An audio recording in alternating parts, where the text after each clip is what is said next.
hot summer nights, can't breathing again. Young core on the rise, yeah, the window kicking in. New faces in the club, out same hunger, same grind. Every pitch, every swing, yeah, they locked in time. From the bullpen to the bats, it's a problem this year. Whole league looking up like, yo, they really here. The crowd start rumbling, feel it in your chest. This ain't hype, nah, this is real success. Every episode fire, every take cuts deep. If you talk goes baseball, this the place to be. Big Town Sports, hey, on the stadium lights, crab cakes, hot takes, all summer nights. Big Town Sports, hey, when the city roars, best up and coming Orioles podcast, what you waiting for? From first pitch to the last out, we don't miss a beat. Breaking down the roster, yeah, we living in the tweet.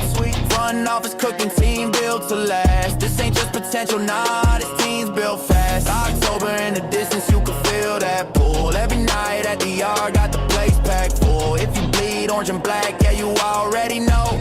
Big Town Sports, don't let the whole world know. Remember. What's going on, everybody? It's been a little while, so I feel like I've had to come back and greet you guys. So we're in that kind of that lull period of spring training right now. You know, the excitement's kind of died down. You know, everybody's kind of focused on the World Baseball Classic. Don't be like me and have a thing and you can't get the USA game on, but you can get the Dominican game on. Yeah, for some reason my thing doesn't have Fox Sports, so it's kind of odd. Either way, we're watching the Dominican game, and Dominican's up 7-0. So if the US wins, they're playing the Dominican. So awesome there. But we got some things to cover here. So the Orioles are getting to the thick of it. We've got, 2 weeks left until opening day starts. And there's a lot of questions with this team right now. And honestly, I don't think there's enough, or there's probably not a bigger question mark than the bullpen. And it's not, I mean, I guess it is. So there's multiple questions. So is it good enough? Which, I mean, depending on who you talk to, yes and no. Did Mike do enough? Yes and no. Who are you going to take right now? Can you go bring somebody else in? Do you have enough there? Who do you cut? I'm kind of going to go over, I'm really just going to focus on Yennier Cano tonight. And why just Yennier Cano? Because, I mean, the guy was an all-star, right? You know the kind of talent that he has, and we just haven't seen it for going on a year and a half now. Trying to figure out what's going on. Can he make the cut? There seems to be some good competition in this bullpen now. And quite frankly, he was one of the worst relievers in all of baseball last year. And I asked on Twitter earlier, does he even have a spot on this team? Quite frankly, I don't know the answer to that question. I want to say no because of how bad last year was. But I also understand if you say, I'm going to give him one more shot because I know how good he could be. So we're going to go over some things and see exactly what that was. So, I mean, to put in context how bad last year was, right? 5.12 ERA in just 58 innings, allowed 33 earned himself and 10 inherited runners. This guy let up 43 earned runs in 58 innings. Now, he still had 53 strikeouts, which was pretty decent. Slash line 284, 360, 422, and a 342 weighted on base. But the xFIP being at a 390, and we'll also get to his SIERA score, which we'll find out what that is later, as a 383. So the expected stats, Yennier Cano was supposed to be better and just wasn't. But why? That's what we need to uncover. Why? Because this is a guy who either could get sent down and we never hear from again because he just fell off a cliff, or he has the talent to go back and be an all-star out of the bullpen. He has that kind of stuff. Where has it gone? Has the arm angles that he's dropped over the years kind of decreased that sinker a little bit? Has it, destroyed the changeup? Maybe. But listen, I mean, the guy who's made that change is Drew French, and he's still there. So we've got to figure something out here. So overall, Yennier Cano, right? You see his percentile rankings. The barrel rate was still good. The hard hit rate was still good. The ground ball rate was still elite. Everything else failed. You can see his pitch mix here, the sinker. He ended up using less of the sinker this year and a little bit more of the four seam than he has in years past. Normally he was like 2 to 3% on the four seam, but last year he was 11%. Changeup, he was always around 20 to 25%, went down to 12. He incorporated that split finger, which by the end of the year he used 7% of the time, which I think he's probably going to go more with this year, and I think it's probably going to drive him to maybe get a shot, is this split finger right now looks effective. And What I mean by that, the changeup just flattened out. And look, when you're throwing 95 on a sinker and a 91 mile an hour changeup, like you ain't changing much up. But the splitter's got a little bit more depth to it. It's diving a little bit harder. You know, all in all, it might give him a shot to kind of turn everything around. The thing with Yennier Cano is he wasn't keeping anybody off balance in 24 and 25. So he was kind of the guy in the driver's seat in 23 where he made you look off balance. And it seems like guys, and we're going to get into it, guys swung less last year and did more damage. So they knew what was coming and they could sit on things. So we got to figure out why, right? Or you get rid of him. You see right here, right above my head, he still has 2 minor league options left. Right? He's only making $1.6 million. So that's not a dent for the Orioles whatsoever.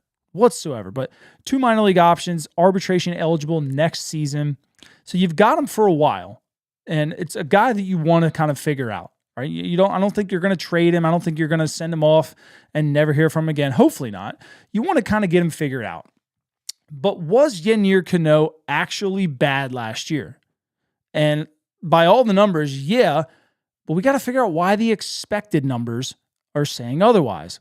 Now, if you guys are new here and you like this kind of content, go ahead and drop the sub button. Please use the like button. It helps YouTube push this stuff out. We kind of cover the Orioles like this all the time. So again, if you're new here, join in on the fun. I will read chat at the end of every live stream here. We kind of go over almost every single person's chat. We kind of interact with each other. So join in on the fun here. But let's go over, was Yennier Cano actually bad last year? So the thing with Canó, and I pulled some stuff, right? The expected ERA last year was only supposed to be a 3.69. Expected ERA. Now, obviously, what happens with expected and what happens in real life are always different. But the FIP is a 4.27. XFIP was already a 3.90. And the SIERA, like I said earlier, was a 3.83. So this guy, everything points to him being a mid-3 to maybe a 4 ERA type arm. But what led to a 5.3? Like, that's what I don't get. What led to that? So there's some bad luck indicators, right? So batting average on balls in play. Last year, it skyrocketed to 335. That basically was just leaving the ball on the plate there. The left on base thing, and it goes back to the inherited runners, right? He allowed 10 inherited runners. When he came in the game and a guy was on base, he was kind of scoring. He was only leaving runners on base at a 67% clip.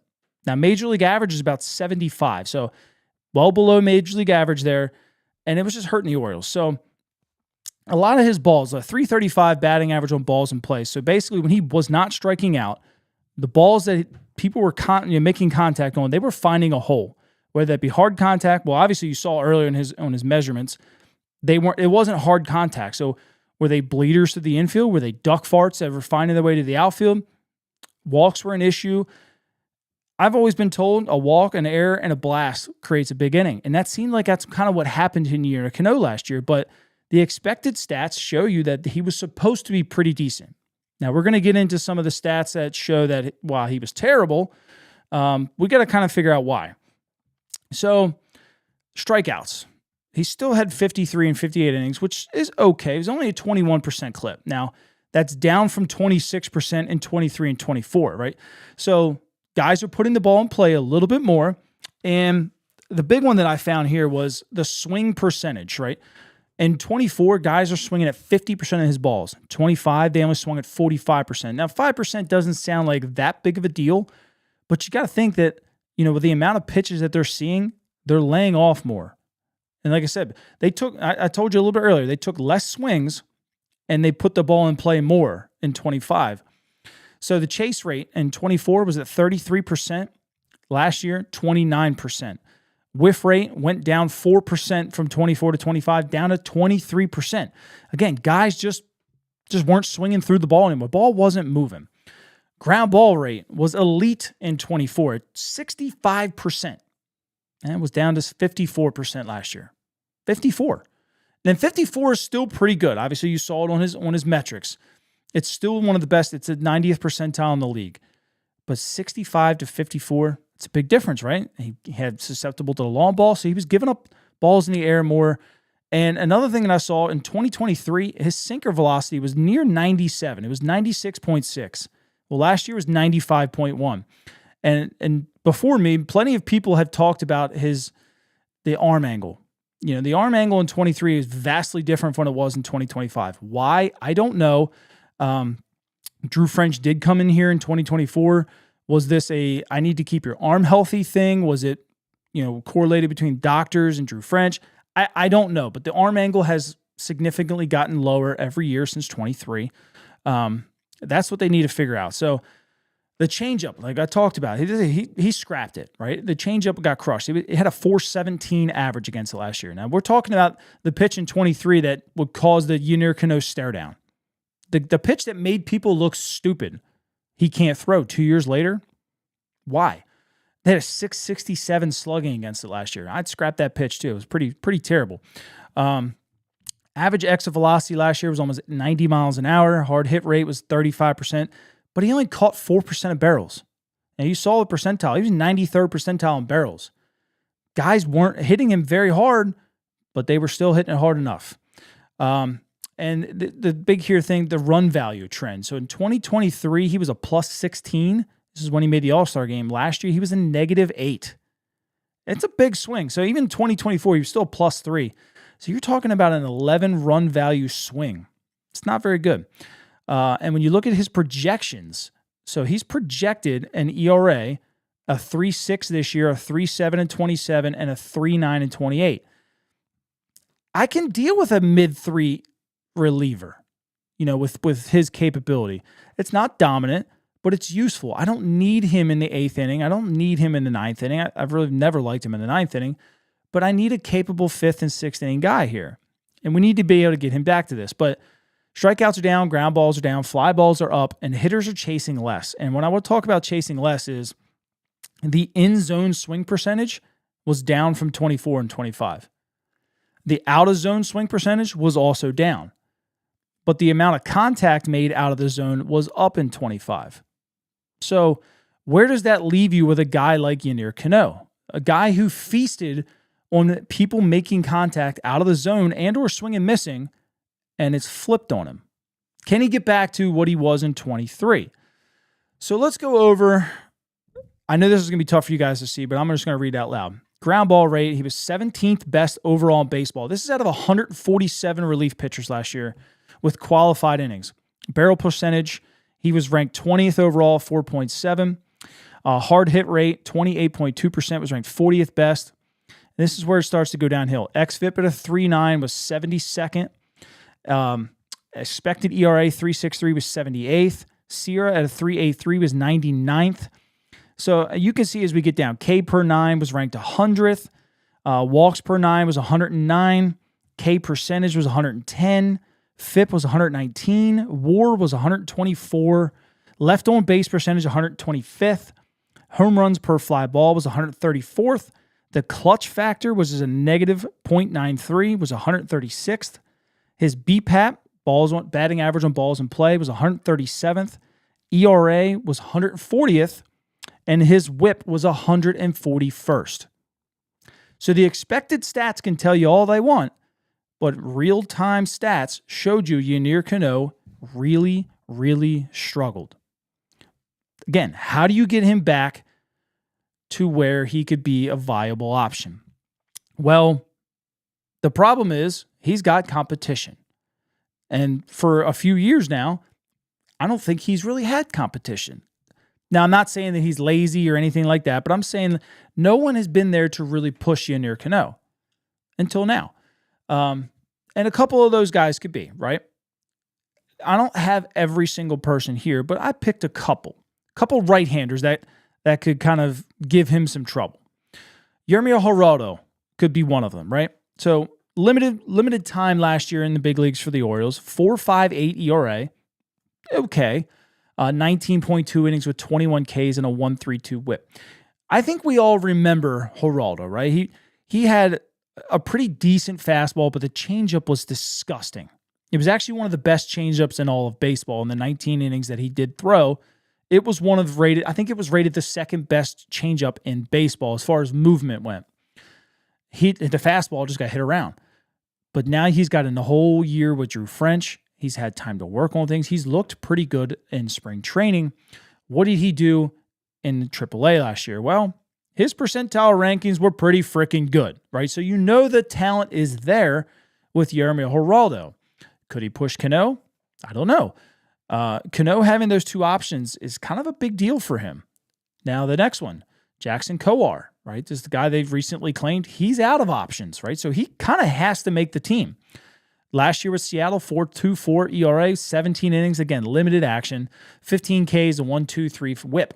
Well, what did he do in AAA? Well, I mean, you can see the percentile rankings obviously are not as good as Geraldo's, but they're pretty freaking good. And we watched this guy in spring. He's humming the ball up 98, almost 99 miles an hour, which this bullpen needs guys with velocity. Could he push Canó? Now, I mean, I told you earlier, Cano's fastball velocity, or sinker, I should say, he doesn't really throw a true fastball all that often, but the sinker velocity's lost almost 2 miles an hour since 2023. In this state of the game, you need guys that throw 98 plus. So Kowar's got a good shot. I'm not even going to sugarcoat it. If he can find a way to throw more balls in the strike zone, I think he's going to stick around a little bit, because throwing 98 is pretty nice, because right now we have, one guy in a bullpen that throws 98 plus, and that's Ryan Helsley, and he's a big question mark himself. So I think Kowar gets a shot to get started, especially with Kittredge on the shelf a little bit. Again, a big question mark here for Yennier Cano.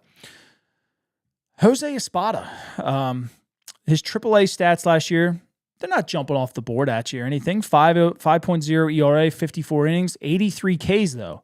83 Ks with a 1.18 whip. He's not really walking too many guys.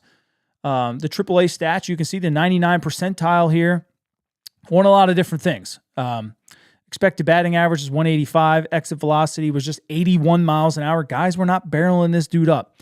33% K rate, 43% whiff rate, and a zone contact of just 65%, and a swing percentage of just 20.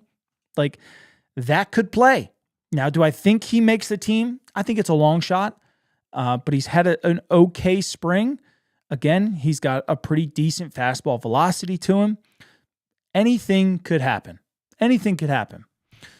And the dark horse, Anthony Nunez, the guy who was a position player turned pitcher and then found his way through 4 levels in the minor leagues last year. And quite frankly, dominated.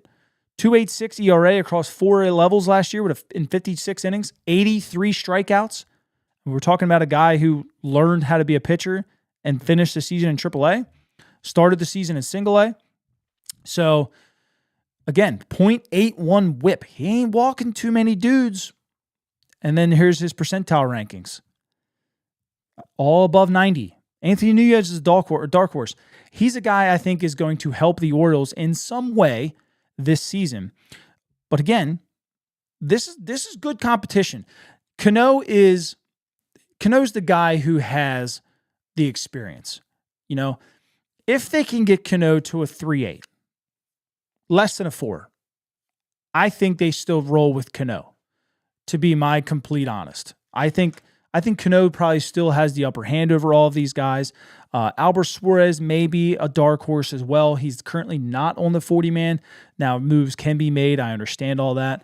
But to be honest with you, I do think Canó, even as bad as last year was, still gets a shot. And I think because they like the splitter, and especially with Kittredge kind of hitting the shelf, if Kittredge was healthy, I think the door might be kind of creeping open for Canó back to AAA. But with him out, you kind of need a little bit more of some veterans in there. Because think about it. The only other veteran besides Helsley is Keegan Aiken. And I don't think there's probably a person in my chat right now that would really say that they trust Keegan Aiken late in the game. Maybe Dietrich Enns. I mean, he's old. I mean, you can consider him a veteran, but like, he hasn't pitched that long in the big leagues, that many innings, I should say. The guy spent years out and back in the minor leagues for a while, and we kind of just happened to give him a shot, and he pitched well.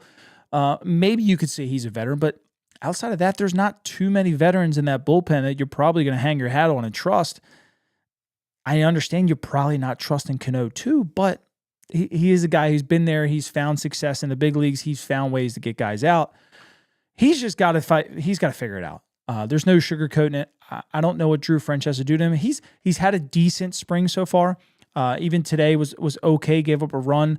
He's a sub-4 ERA right now. He's been getting plenty of opportunities. Kittredge may only miss a week or so, but I mean, it's a blow regardless of how much time he misses. Kittredge was really good last year, and I was looking through all these numbers. Kittredge had a really good season last year for the Orioles, so I'm pretty excited to have him back. But Cano's, I'd say his chance is limited to maybe, I don't know, we'll say 10 games or something like that. Everybody's got a shot, but I think he kind of gets the first shot. And he's going to get his chances in a sixth inning role or maybe a seventh inning role. Tyler Wells is a guy you maybe can count on, but again, he hasn't pitched in a while. You really probably don't want to count on him this early in the season anyway. Maybe come like May or something like that, you can kind of start leaning on him a little bit. But this early coming back from surgery like that, kind of just let him be. You're going to have to rely on Yennier Cano. Like, I think Anthony Nunez is great. Espada has some good stuff too. Would I throw these guys out there in the seventh or eighth inning against, a good team early in the season if Kittredge isn't there? I'd probably have to. Do I want to? No. I'd probably have to roll Rico Garcia. Do I want to do that either? That's a coin flip for me. Sometimes he's really freaking dominant. Sometimes he's not.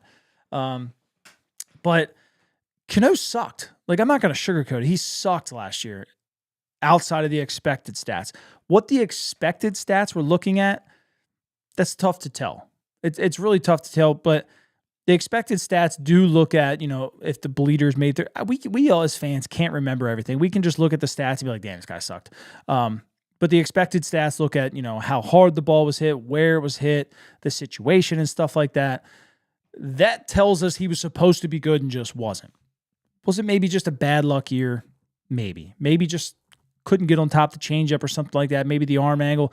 Maybe his back was bothering him. Who knows? And he couldn't bend right. The arm angle had to come down. All sorts of freaking variables could have happened. But the fact of the matter is, he stunk. He stunk. And I think his opportunities are dwindling right now. With the two options, it's helpful because he's good, right? Sometimes a reset works, and it helps guys. If you have to, if he comes in 5-6 times early on in the season and just struggles, you have the option available, which is good. Who you bring up at that point, I don't know. But I think his biggest threat right now is Jackson Kowar not having any kind of you don't want to DFA a guy throwing almost 99 miles an hour. You just don't. It's kind of dumb. You want to put as much effort as you can into a guy like that, trying to make sure he throws the ball in the strike zone a little bit more. And the same goes through Canó. And I was kind of peeking through. I think his first strike percentage in 23 was like 69%. Pretty freaking good. Last year was just 55, right? And 55 is still okay. It's below league average. It's like just below league average. We're talking like a percentage or something like that. But it was enough to where it was putting him in bad situations. And I think that was probably some of the biggest thing. When Canó got ahead, he made guys chase his pitch. When he got behind, guys were able to sit on certain things. Maybe they could sit on the changeup, knowing that's his favorite pitch to get back in the count. A lot of variables at play here, but Canó's got to figure it out. What the hell did I just do? What the hell am I doing? Apologize about that. I guess whatever I'm scrolling with on the mouse here is going nuts. Don't mind that. So I don't know. Let's dive into some of your guys' comments here. I know the USA Baseball game's on, the World Baseball Classic's on. I don't want to take up too much of your time. So those of you that are here, I truly am appreciative of it. Didn't really expect a large turnout tonight with what's on TV. So we'll get you guys involved here and get rolling. Let me put this where I can actually see it. Jabba says, opening day, here we come. Who's all going to opening day? I'm going. I'm going to be over. So I think section 771s are like to hang out nowadays, but I'll be there. Sure hope Trevor Rogers didn't fail his physical. He already passed it. That's why he's been pitching. So we're good. We're good. Yeah, that shocked me, Fanky. Danny Coulomb signs for $1 million with the Red Sox. You're telling me guy's pretty good. I mean, he's had some arm issues over the years, but the guy's pretty good. He only signs for $1 million. Now, I understand his age, but you got all these other old guys that are signing for well more than $1 million. Like, what's wrong with Danny Coulomb? That was odd to me. That was odd to me. Sean says, in my opinion, Canó is the third safest healthy reliever. It's possible. It's very possible because we don't know what the team's thinking, obviously. They get to see him a lot more than we do, even just in the spring games. They're seeing him every day and stuff, but it's possible. He really could be. Like I said, he's the vet without Kittredge right now. He's going to get his opportunities. Thomas says, just put Povich in the pen. I think Povich would be really, really good in the pen.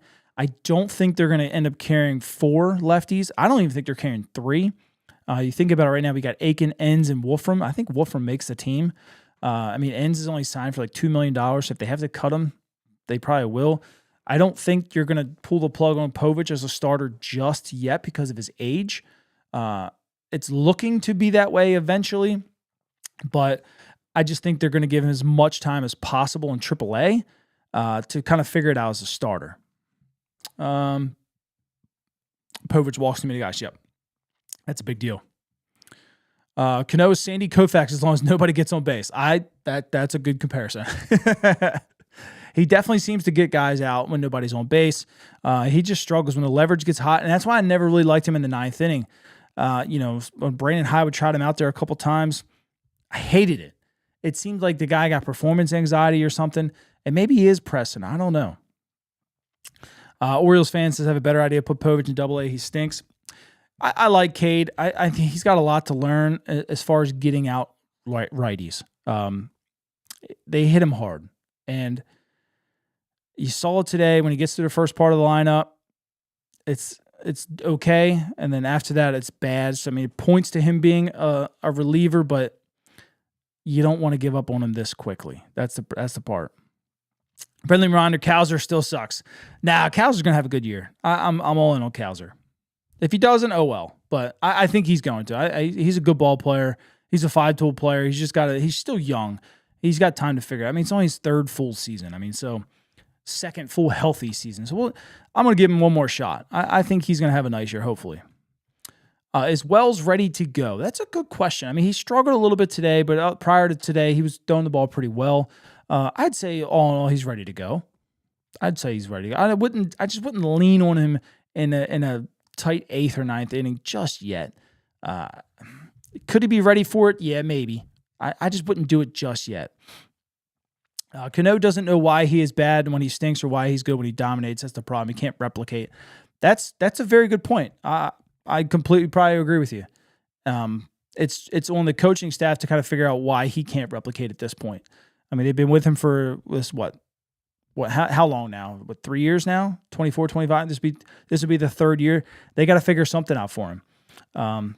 Whether that be figuring it out in AAA, I don't know, but hopefully they can. 3-0 USA. All right, good. Let's go. Could you imagine after, I know I'm not the only one here. We probably all did it. How we all acted after the U.S. beat Canada in hockey. And rightfully so. It's been a long time. If Canada came out and whipped our ass in baseball, like beat us at our sport, that'd be horrible, wouldn't it? Oh my God. All of us have bookmarks on Twitter from Canadians ready just to rip us one. 1.6 for Canó, but couldn't get Danny for more than a mil. It's wild to me. It's weird. At what point do we give up on some of these guys? Probably around year 4 or 5. You don't give up on guys too early in baseball because guys catch fire at different rates. Some guys are just okay ball players their first 3-4 years, and then they just catch fire. Look at Ryan O'Hearn. Guy was on his way out of baseball, right? And now look at him. He's had a successful career so far. So guys just develop at different rates. Takes one guy to kind of find one thing in you and exploit it, and then you explode as a player. So if you're a guy who keeps grinding and figuring it out and showing that you want to be there and you're trying to get better and they see it, they're going to hang on to you as long as possible. Domino's interrupted what I was saying. Oh, damn Domino's. Patrick says, Canó needs to step down to AAA. I think it might be possible, but I could also see where it's not. Micah Ashman, Charlie Morton trade, just stuck out Roman Anthony on 3 pitches. That's good to see for Orioles fans. Bad to see for the United States fans. And another guy that not too many people realized from the Orioles system was pitching was Daniel Fetterman. He was with Israel. He was with Aberdeen. I think he only threw 4 innings last year. He's been hurt for the last 2 years. But came out and he faced He faced Tatis Jr. and he K'd him. So he struck out Tatis Jr. Then he had Ketel Marte, got him to ground out. And then he had Juan Soto and got him to ground out. So for a guy who's only pitched in single A, that's good to see. And again, he is in the Orioles system. I know the guys from On the Verge have done some pieces on him. So if you're interested in that, go find their content on him. He seems like a pretty good arm. As long as he stays healthy, could be just another guy to just add to the mix for the Orioles, which is good. Cano, Cowser, and Cade to AAA. Who's going to play where then? Because if you put Cowser down, you have a AAA outfielder in center field. Whether that be Enrique Bradfield or Leotis Tavares. They're AAA outfielders.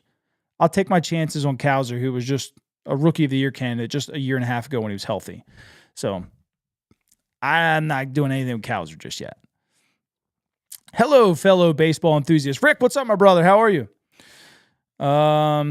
Rick said he's eating wings. Are you eating them like Pizza Hut wings? Sean says, Helsley, Wells, Garcia, and Canó currently are the right-handed locks. Aiken, Wolfram are the lefties, depending on if Eflin is ready for opening day. So we didn't even talk about Eflin. Or Kramer, whichever one goes to the bullpen. So and Coar's got to make it. Somebody that we think is going to make the team is not going to make the team because of the sixth starter that's going to move to the bullpen. It's going to be a big deal. Both Coar and Enns lose their spots when Kittredge and Eflin are ready. Maybe. I could see that. I could definitely see that. Canó needs to show otherwise. During spring training, he shouldn't make the cut. He's doing okay right now. It's not great. He's doing okay. Reminder, if you guys are watching, drop that like button over on YouTube. If you're on Twitter, move over to YouTube if you don't mind. That's where the fun is. That's where the party is, over on the tube. So if you guys are bored, head on over there, drop a sub button, drop a like button. I appreciate it. And if you're really bored and spicy, drop a membership, man. We're here for you. I got a new 3D printer that we're playing with here, and I've been testing some stuff out. I don't know if you can see that. I've been testing little like keychains out. I'm obviously gonna make these a little bit smaller, but I want to make like a lamp, like a PTS lamp and stuff. I got all sorts of ideas I'm gonna start printing out and testing here lately. So if you're bored, all that stuff's for members. Cano's only good in garbage time. I agree with that. Yeah. Thomas says, I think Nunez is the truth. I'm with you, Thomas. I'm right there with you, man. I think he could be really, really good. Really good. Rick says, we need to see 23 Canó really bad because last year was not good. I agree with you. And look, if Canó figures it out and it just elevates this bullpen, I think that's where a lot of the question marks are. They kind of started with the starting staff. The bullpen questions have been there, but they've always been kind of second fiddle to the starting staff for some reason. The bullpen was this team's biggest concern this year. If Canó can get back on track, it solidify a lot of that. They got to get Canó on track. They got to get Ryan Helsley on track, and they got to hope Kittredge can kind of do what he did last year, and they're going to be in a really good spot. Really good spot. Jason said Canó struggled big time. He definitely did. And Jason and I talk about this a good bit. At times, Canó, the split finger for Canó was fairly decent. Changeup sucked. I think the changeup just put him in a lot of bad situations. So maybe they just scratch it and he's better. I don't know, but we got to figure something out. Canó was looking good. He got hit in the leg today. Then seemed to struggle a little bit. That'll definitely happen when you can't put too much weight on it.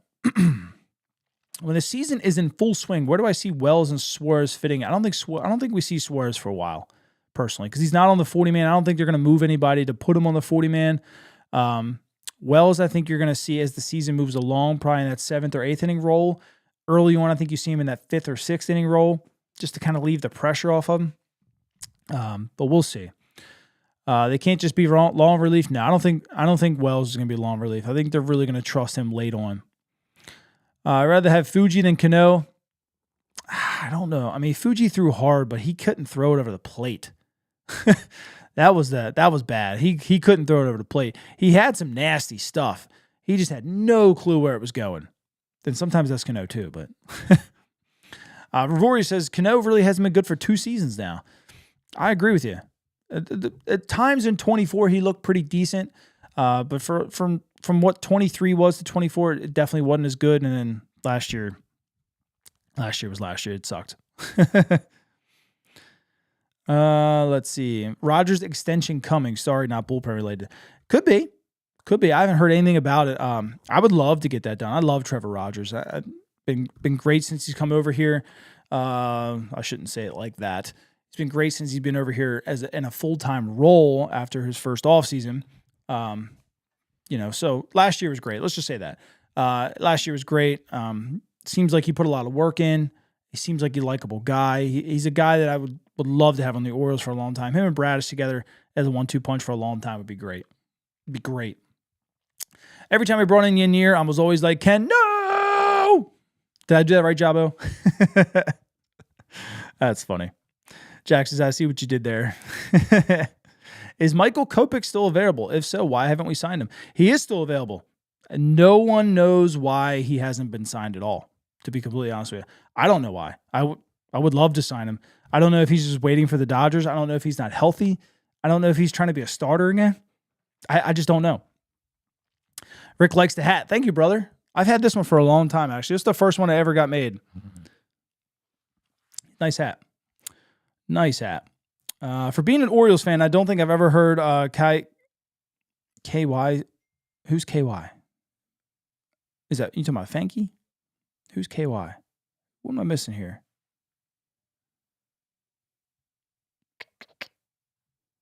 Yeah, Fanky. Positive, yeah, just messing. No more cows or hate from me. I hope he figures it out. Yeah, I mean, we need him to. There's still time to find other bullpen pieces. Probably in the next week or so when teams start making some cuts and stuff like that, you'll see some pieces floating around. But again, I mean, if you're bringing in more guys without options, like you're only kind of hurting yourself there. Can Elias please pay Rogers before he goes out and wins a Cy Young? Yeah, you would want him to. Biggest optimist, me or Ryan? Definitely me. That's my job, though. It's not even a job. It's just who I am. I always try to find a way to make people see the bright, even if it's not. Like, if there's a way that, if there's anything, like Canó here, like, we know how good Canó is. For the betterment of my team, I want them to find that spot. Would you guys really enjoy it if I came out here and was just always like, oh, this guy sucks, we have no use for him, let's just get rid of him? Like, I'm sure you probably hear that enough. And I try to be a little bit different. I'm a homer. I'll admit it to you. I'm a homer. I like my guys. I like my team. I like everything about baseball. And I try to find the positive in it all the time. It's just kind of who I am. But I understand some people don't like it all the time. And maybe I come off like a little too positive at times. And I apologize for that because it's just how I am. I just try to find a good in anything that I can. Because I like spreading positivity, man. I want people to enjoy the Orioles, and I want to spread the Orioles to as many people as possible. Because listen, we need fans, not just in Baltimore. We need fans everywhere. We need people to be engaged in the team, to watch the team. We need money. We need revenue. We need to pay these players. So we need positivity around the Orioles as much as possible. That's how I look at it. Because I want my guys here for a while. I want every one of them to succeed too. Beavers or O'Neill at the start and right field. I think Beavers is an everyday right fielder kind of guy, but with a new coaching staff trying to get their feet wet, making sure they start off on the right foot, I think they start with the veteran. I think you're going to see O'Neill for a little bit. It's not going to be pretty, especially if you go O'Neill, Cowser, and Ward. Like, that defensive outfield is not going to be pretty, but I think they're going to lean on the guys that have been around for a while and found success in this league, just to start at least. Joe, what's up, brother? How are you? I'm going to change the subject. I would like to see Gunnar batting leadoff. I wouldn't be against it. I think Gunnar is good enough to bat anywhere. I heard somebody ask Ben McDonald earlier. Was it Ben McDonald? I forget where I heard it. But they said, what about Blaze Alexander for a little while? The guy takes pitches. He's got a pretty decent bat. He's got some wheels. I think they have options across the board, to be completely honest with you. At leadoff, second, third, fourth, fifth, they've got guys up and down the lineup that can fill those roles, and they can fill it well. Gunnar obviously had success in the leadoff spot. I wouldn't hate it. I don't think it doesn't bother me where Gunnar Henderson hits as long as Pete Alonso hits right behind him. If that's leadoff and Pete hits 2, or if that's him at third and Pete hits 4, I don't care. If you have Pete Alonso behind Gunnar Henderson's going to have a fantastic season. So I don't really care where he hits, to be honest with you. But leadoff, obviously he had success. We won a lot of baseball games. I'm all for it. I feel like that's the type of hitter he is now. It could be. I mean, he works counts, Works counts. Positive energy is better than negative. That's what I try to. I try to. I can be negative. It's why I don't talk football on this channel just yet, because I was one of the biggest John Harbaugh negativity people for some reason. No reason, to be honest with you. I just hated his face. I could punch his face. I don't know why. Just something about his face I hated. Hated everything about the guy, and I honestly couldn't pinpoint why. But I didn't want to go in here and just talk negatively about John Harbaugh and the Ravens all the time. So I was like, I'm just going to stick to baseball. I like baseball. I'm positive on baseball. I want to be a positive channel. So I stuck with that. Maybe I'll talk more football next year. I doubt it. I don't know. Who knows? We'll see. They pissed Gunnar off MVP loading. I would say we would probably win 100 baseball games if Gunnar Henderson's an MVP. Keep up the positivity. The world has too much negativity. Listen, negativity sells. I'm not going to discredit that. People like negativity at times. I think people just like people holding other people accountable, and I try to do my best at that while not being negative about it. And I've gotten on Mike for not addressing the bullpen situations. I just try. I try to be just a little bit different than others. So, if you need me to be a little bit more negative, I can try, but it's just not who I am. I probably wouldn't be very good at it.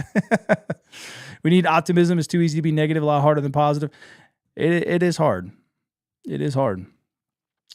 Beavers has a bobblehead night in Norfolk. Doubt he's on the opening day roster. Well, they do that for like their own stuff. Cause like even now, like Bowie or Chesapeake now, they'll still run like Adley. They run their bobbleheads. They've run Santander bobbleheads last year or the year before. They do that kind of stuff because guys that have played there, they want you to come back and like collect those things. It's a way for them to kind of draw fans. I don't think it has anything to do with who's going to be on the roster though. When is Holiday supposed to come back? I think you could see Holiday maybe after like the first 7 to 10 days of the regular season. I think he could be maybe 100% ready to roll. I don't think they're going to take it too easy on him because they'd remove the bone. You can't hurt it again at that point, but I don't think they're going to rush it either. So maybe the first 5 to 7 games. So we'll see there. Clearly O'Neal's going to start on opening day. Can't mess with that home run streak. Hey, look, that's a big time streak, to be honest with you. It's a pretty cool streak. Heston full-time DH. I don't think they have room right now with the way the roster is constructed for Heston to make the opening day roster. Sir Dubs a lot. Your Harbaugh hate was legendary. Yes. For those of you that follow me on Facebook, got to hear my Harbaugh hate. I would find anything and everything and blame it on John Harbaugh. That's how deep my hate ran. It was bad. So I can be negative. I just don't want to be. I don't want to be. I've turned a new leaf. John Harbaugh's gone. I've turned a new leaf. I'm a new person. New year, new me. Is that what they say? Povich velo was down on everything except his changeup today. Hope he's not hurt. I don't know. I mean, we all kind of talked about it in our Discord. I'm in the Discord with Jason. We all talked about it last time with Bradish, and his velo was down. And then the very next start, which is just the other day, he's running up 97 and whatnot. So maybe it's something that they're trying to do as a team. I don't know, because it's been several guys where it's been like good and then down and then back to normal. So I don't know if they're toying with things, because Ryan Helsley kind of went through it too. He was only throwing 95 that one game. And we had a bunch of little like question marks going around, but it'd be interesting to see if he gets another start, what he's at there, even if it's just not even a start, but just an appearance and what he's throwing at there. Westberg update. The only update that I have that I've heard is he's taking ground balls. He's just not throwing it. He's going through the motion of it, but he's not actually throwing it. But doing everything that he can to kind of be ready, at least in the field. But that's the only thing I've really heard. You did it right, but I think Darth Vader at the end of the episode 3. No, I remember that one. Yep. But listen, I know the World Baseball Classic's on. I do want to go watch it myself. I appreciate every single one of you that took the time out to watch this tonight. I know this is kind of a short stream compared to what we normally run around here, but I got all your comments in. We talked about what we need to talk about. I know pretty much all you were just like, hey, let's get Canó the hell out of here. Maybe he turns it around. I think the options gives him some time to reset, maybe if they want to, and get his mind right back at Norfolk, work on some things, work on the splitter a little bit more, maybe change the arm angle a little bit more. I think personally sending him down to AAA just to get himself right is the best starter, but I also understand not really having any other veterans right now because Kittredge is hurt. So we'll see how they play that long term. I do ultimately believe Canó actually makes the team, but not sure that he does. We'll see though. But again, if you've made it this long, if you haven't liked the stream yet, go ahead and like that. If you're new here, you haven't subbed yet, you can see why you should sub. So I'll catch you guys later. Go Team USA, go O's, and I'll catch you up on the next time we got something to talk about. Peace.